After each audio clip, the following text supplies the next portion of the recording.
Let's move on to the ICJ. Mm.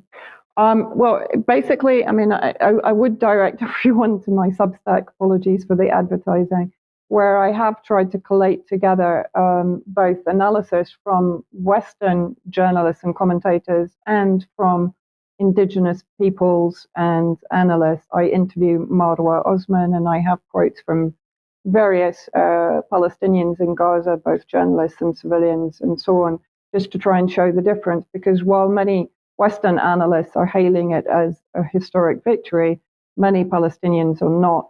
This is one quote which people can go to the article to read from Miriam Sharabati, a young Lebanese journalist. We, the sons and daughters of this land, remain resolute in our cause. We don't seek acquittal from the International Court, nor do we wait for the international community's approval to exercise our right to resist and liberate any occupied territory, especially from Israel and foreign military forces. For decades, we've paid a heavy price in blood and sacrifice, aiming for liberation, the end of oppression, and the preservation of our dignity and land. The failures of the international community and its courts are glaring, with examples like Iraq, Syria, Yemen, and Libya, where our suffering goes unaccounted for. The Arab-Israeli conflict remains the core issue in the Arab world, and we firmly believe that what was taken by force can only be reclaimed through force, and a historically proven equation. So that's very much the essence of the response from many Palestinians and regional analysts. I think my comment would be also not forgetting that in 2022, the ICJ did argue that Russia should immediately cease all military activity, despite the weakness of the claims by Ukraine. It ruled by 13 votes to 2 for a provisional order that the Russian Federation shall immediately suspend military operations that it commenced on the 24th of February. Why is it so unequivocal for Russia, and why did it not call for complete demilitarization of the Gaza enclave to a safe distance from the prison walls that surround Gaza, a no-fly zone, and an end to Israel's military activity? It didn't. And so therefore the genocide has continued unabated, with in fact an increase by the crimes committed by the Israeli forces.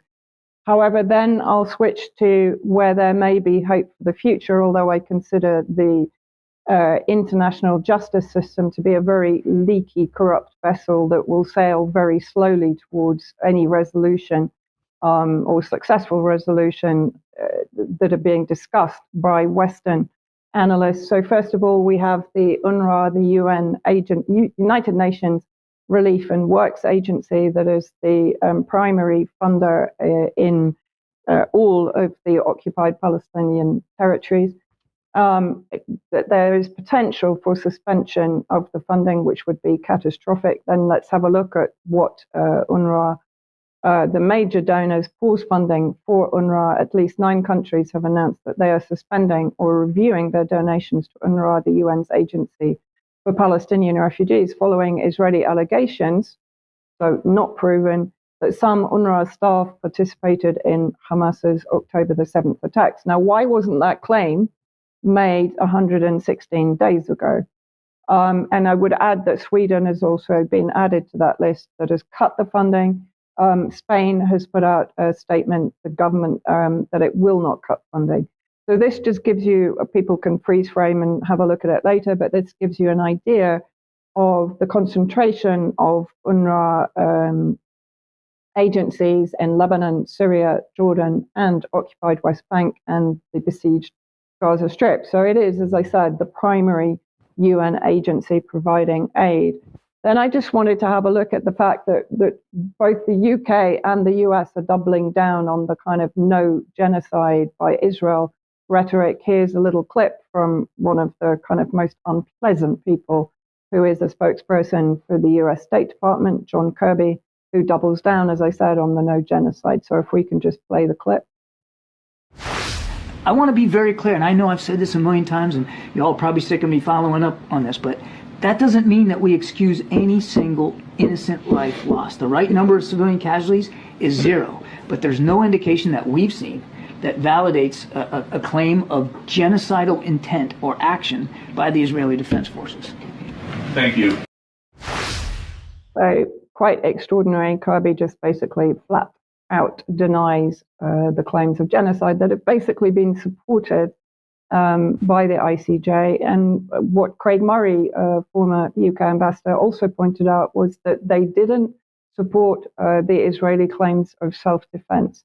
So then let's have a look at what Professor Francis Boyle, an international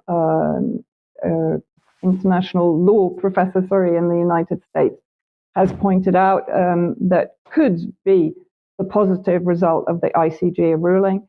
He says the Biden administration's aiding and abetting of Israel's genocide is a violation not only of Article 3E of Genocide Convention, but also the US government's own Genocide Convention Implementation Act, which Biden himself sponsored as a senator. Countries abruptly cutting off UNRWA funds are now in violation of Article 2C of the convention, deliberately inflicting on the group conditions of life calculated to bring about its physical destruction in whole or in part. The Biden admin's UNRWA funding cut is a felony under the Genocide Convention Act, Implementation Act. Countries who send weapons to Israel can now be sued at the ICJ for their role in the genocide. He suspects the Biden administration will veto any resolution of enforcement in the UN Security Council, which, by the way, has its meeting this afternoon, I think now. It would then be turned over to the UNGA under the Uniting for Peace resolution, where there could be very severe consequences for Israel. The UNGA could, 1, suspend Israel from UN participation, 2, set up an international criminal tribunal and start prosecuting top Israeli officials, 3, recommend that all member states sever diplomatic relations with Israel, 4, recommend comprehensive economic sanctions against Israel, and/or 5, admit Palestine as a full-fledged UN member state.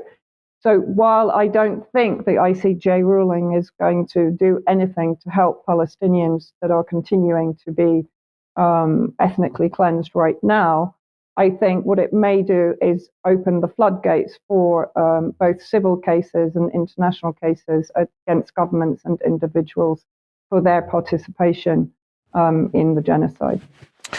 Okay, well, following the ruling on Friday, Lawyers for Light on Telegram put this post up, and I just wanted to highlight this because I think it's a very interesting. It's something that others have talked about with previous conflicts, but I think it's interesting that this has come up again. So he said, under both international and domestic law, the UK is required to prevent the transfer of military equipment and technology, including parts and components, where there's a clear overriding risk that such equipment and technology might be used to commit or facilitate a serious violation of international humanitarian law or international human rights law.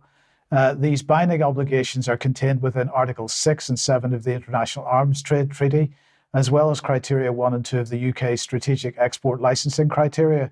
Criteria 3 and 4 of the SELC also prohibits the granting of a license when there's a clear risk that the items would, overall, undermine peace and security. International law also prohibits the UK from providing weapons with the knowledge that they would significantly contribute to unlawful attacks. I've reached my red line today. I'm writing to HMRC, that's the UK tax authorities, to withhold a proportion of my income tax, as I will not pay the same for this government to breach the above. I will find out what the UK has received from arms sales to Israel in the last year and what they will likely get in the next tax year, and I will withhold a sum proportionate to these figures. I will be clear that I'm withholding said sum so that I do not commit a crime under the International Criminal Court Act 2002, or aid and abet crimes under the aforementioned provisions.